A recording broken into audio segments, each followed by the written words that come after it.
Hi friends, तो आज के सेशन में हम लोग कवर करेंगे इकोनॉमिक्स या अर्थव्यवस्था से संबंधित जितने भी क्वेश्चन आज तक पूछे गए हैं वो सारे के सारे आपको इसी में मिल जाएंगे। ठीक है, और ये जो सेशन होगा हमारा वो चैप्टर वाइज होगा। देखिए यहाँ पे सारे चैप्टर दिए हुए हैं, कौन कौन से चैप्टर हैं। अब यहाँ पे मैं चैप्टर नहीं पढ़ रहा हूँ, आप ऐसे देख लीजिए, सारे चैप्टर यहाँ पे दिए गए हैं। तो चलिए स्टार्ट करते हैं पहले क्वेश्चन से। देखिए ये पहला क्वेश्चन दिया गया है, ये क्वेश्चन कितनी बार एग्जाम में पूछा गया आप लोग वैसे ही अंदाजा लगा सकते हैं। ठीक है, बहुत ही बार पूछा गया है। यूपी ट्रिपल एससी पेट में पूछा गया, यही क्वेश्चन जूनियर इंजीनियर में पूछा गया है। जूनियर इंजीनियर में 2 बार पूछा गया है। एनटीपीसी 2021 में भी पूछा गया था ये क्वेश्चन, और आरआरबी ग्रुप डी में भी 2018 में पूछा गया है। इसके अलावा कम से कम 4-5 बार तो ये पीसीएस में पूछा गया है। यहाँ पे देखिए सारे डेट लिखे हुए हैं, और भी बहुत सारे एग्जाम हुए हैं जिसमें ये सारे क्वेश्चन पूछे गए।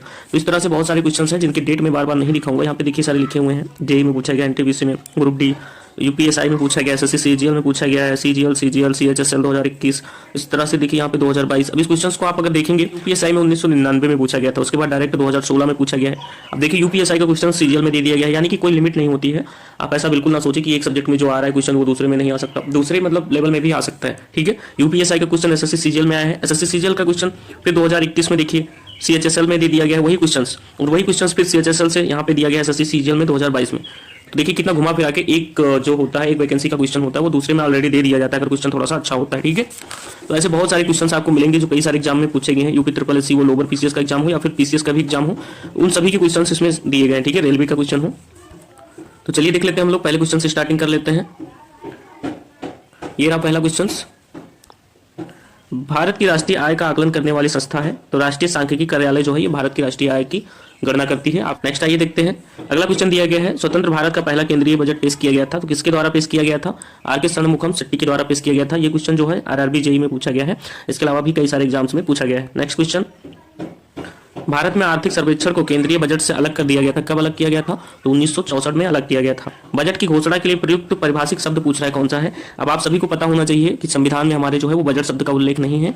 वार्षिक वित्तीय विवरण नाम से आर्टिकल 112 में, यानी कि 112 में 112 में आर्टिकल 112 में दिया गया है वार्षिक वित्तीय विवरण। ठीक है, बजट शब्द का उल्लेख संविधान में कहीं भी नहीं है। नेक्स्ट क्वेश्चन आइए देखते हैं।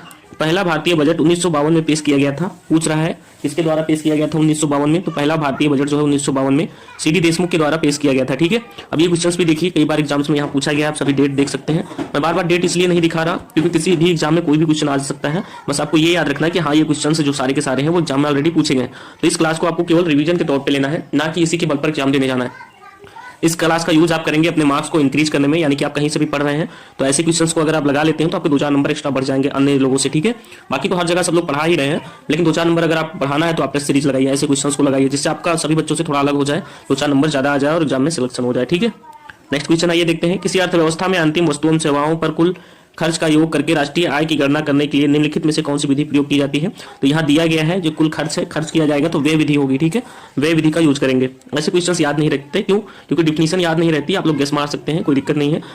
सकल राष्ट्रीय आय हमेशा निवल राष्ट्रीय आय से अधिक होती है, क्योंकि इसमें सम्मिलित होता है। तो क्या सम्मिलित होता है? जितनी भी पूंजी खपत होती है और पूंजी खपत का भत्ता होता है वो सारे के सारे इसमें सम्मिलित होते हैं। नेक्स्ट देखिए, 1947 में भारत में प्रति व्यक्ति वार्षिक आय, अब देखिए कितना पुराना डाटा पूछ लिया गया है आपसे, वर्ष 1947 का पूछ रहा है प्रति व्यक्ति आय कितनी होगी। तो आप वर्तमान का भी देख के जाएंगे, प्लस कुछ पुराने भी प्रति व्यक्ति आय जो है वो देख के जाएंगे।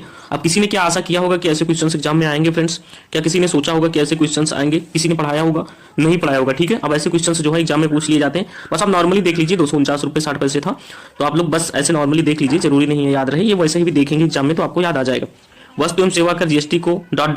घटकों में विभाजित किया गया है, 3 घटकों में विभाजित किया गया है। ठीक है, एकीकृत कम लागत स्वच्छता ILCS योजना के लिए केंद्र सरकार को ... प्रतिशत सब्सिडी प्रदान की जाती है 75%। ठीक है, नेक्स्ट ये भी करंट रिलेटेड क्वेश्चन है।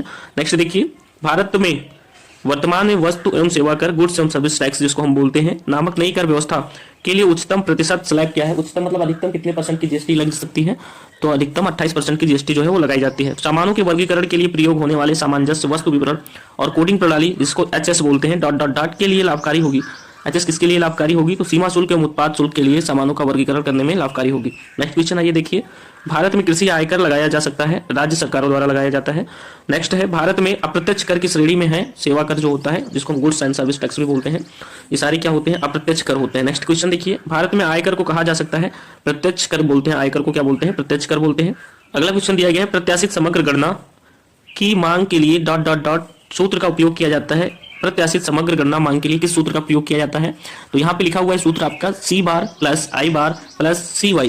ठीक है। नेक्स्ट देखिए, माइक्रो इकोनॉमिक्स जिसको समष्टि अर्थशास्त्र बोलते हैं, विशेषण में उपयोग, फलन, कुल उपयोग और डॉट डॉट डॉट के बीच वर्णन करता है, संबंध का वर्णन करता है सकल राष्ट्रीय आय। कुल उपयोग और सकल राष्ट्रीय आय के बीच संबंध का वर्णन करता है, ठीक है। नेक्स्ट देखिए, वह उत्पादन चक्र डॉट डॉट डॉट कहलाता है जिसमें कम से कम एक उत्पादन कारक स्थिर होता है, क्या कहलाता है? अल्पावधि उत्पादन कहलाता है। नेक्स्ट क्वेश्चन, अब ये बहुत ज्यादा इंपॉर्टेंट नहीं है, आप चाहे तो इसको छोड़ सकते हैं, इसको हम लोग आगे थोड़ा सा चलते हैं, ठीक है।